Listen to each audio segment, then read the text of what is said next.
2, 1. 7 things you probably didn't know you need to know. I'm Jamie East, and this is the Smart 7. Good morning, it's Monday the 21st of November and it's World Television Day. And a big happy birthday to Conor Maynard, Carly Rae Jepsen, Bjork and Goldie Hawn. The COP27 climate summit concluded on Sunday after 2 weeks of difficult negotiations in Egypt's Sharm el-Sheikh. The agreement set up a fund for developing countries to claim for loss and damage resulting from climate change, and President of COP27 Sameh Shoukry was hopeful that the deal will send a positive message. I call upon all of you to view these draft decisions not merely as words on paper, but as our collective message to the world that we have heeded the call of our leaders and of the current and future generations. The result's a victory for poorer nations who are struggling with the costs of climate impacts like flooding and drought, and Fiona Harvey of The Guardian says it's important to recognise that those nations need help. The UK taxpayer already provides aid to countries that are in dire straits. What you need to do is see this in those terms, that this is about helping countries that are experiencing disaster. President of Glasgow's COP26, Alok Sharma, was disappointed that no more progress was made on fossil fuels and says the goal of limiting global warming to 1.5 degrees is in serious jeopardy. I mean, I said in Glasgow that 1.5 was very much on life support, and the world has to recognise, and countries have to recognise, that if we do not act on this issue now, it will overwhelm us and will overwhelm every country on earth at the end of the day.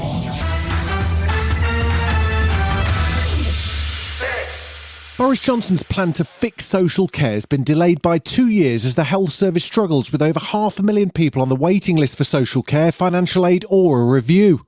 There's also a backlog in hospitals, but with increasing waiting lists for operations in the NHS, the Health Secretary Steve Barclay says the delay's partly because of the pandemic, but that the government really had no choice. These challenges are due to the pressure that we face from the pandemic. But That's not why all about we've had to take the difficult decision, and it is a difficult decision. The Chancellor himself, when doing my job as Health Secretary, was very committed to these reforms, and that's why it has been a difficult decision to delay. The delay means there'll be no cap on costs of social care, and with conditions in the NHS worsening, nursing staff are warning that if there's no further progress, they'll announce strike dates this week.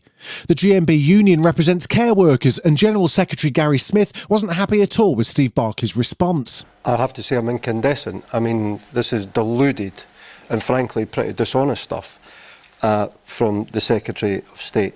The ambulance service, the health service and care were on their knees going into the pandemic, and things have got worse.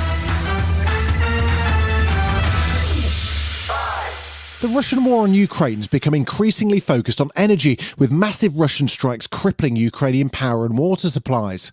Now, shelling's resumed around the Zaporizhzhia nuclear site, with Russia blaming Ukraine for the assault, and Ukraine pushing back and pointing out the equipment being damaged is exactly what's needed to restore power from the plant to the national grid. The International Atomic Energy Agency is increasingly concerned at this activity and has logged 15 strikes in and around the plant.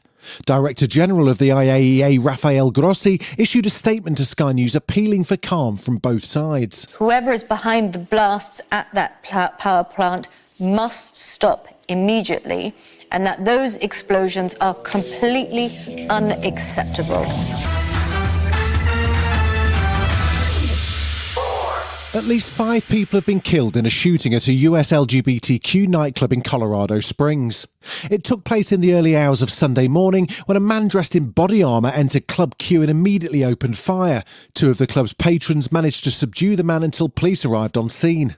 At least 25 people were injured in the attack, and President Biden, while noting that the motivation's not yet clear, condemned the horrific hate violence that the LGBTQ community has been subject to over the last few years. Colorado Springs Mayor John Suthers spoke at a press conference on Sunday evening. Our hearts go out to the victims and their families. We know one or more patrons heroically intervened to subdue the suspect, and we praise those individuals who did so because their actions clearly saved lives. Still to come on the Smart 7, it's all kicking off in Qatar, and Will Ferrell and Ryan Reynolds sound like they're ready for Strictly right after this. Welcome back. 3, The 2022 World Cup kicked off in Qatar on Sunday with Ecuador facing the host country in the opening game. It marked the first normal moment in an otherwise bizarre weekend, which saw Qatari authorities issue a last-minute alcohol ban at games, and FIFA boss Gianni Infantini made a very odd speech in which he identified as gay, disabled and a migrant worker in an unsuccessful attempt to deal with the controversies around the event. The BBC skipped the opening ceremony altogether and went straight to the first game, which saw Ecuador beat the hosts 2-0. Former England and Arsenal player Alex Scott also got the chance to give Gianni a piece of her mind. You are not gay. You will never understand travelling to a country where you are fearing for your life just because of your preference of who you choose to love. To keep saying, Gary, football is for everyone. That's what you keep feeding us with. We sit here and it's not. Elf made Will Ferrell the unofficial king of Christmas, so it's a bold move to come back and have another go at a Christmas classic. But that's exactly what he's done with Spirited, and he's enlisted Mr. Deadpool Ryan Reynolds as his trusted sidekick. It's on Apple TV Plus now and also in cinemas, but it sounds like a fair bit of work went into the song and dance routines. Maybe a career in Strictly or Dancing with the Stars is on the horizon. For Ryan and I there were moments of elation based out of the fact that we finally got one take correct. Yes. Where both of us couldn't believe. Either I would mess up or he would I mess would mess up, up. and back and forth. And so there was just like small victories every day.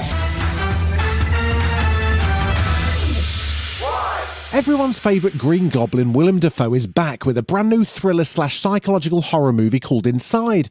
He plays an art thief called Nemo who specialises in lifting high-value artworks, presumably before Just Stop Oil can cover them in flour. But things go badly wrong when he gets stuck in a high-security apartment full of priceless art and has to use all his cunning to survive. It hits cinemas in March 2023. When I was a kid, my teacher asked me what I would save from my house if it were on fire. I answered my sketchbook, my AC/DC album, and my cat Groucho. I didn't mention my parents or my sister. Does that make me a bad person? This has been The Smart 7. Wherever you're listening, do us a favour and hit the follow button. We'll be back tomorrow at 7 a.m. Have a great day. Written, produced and published by Daft Dog.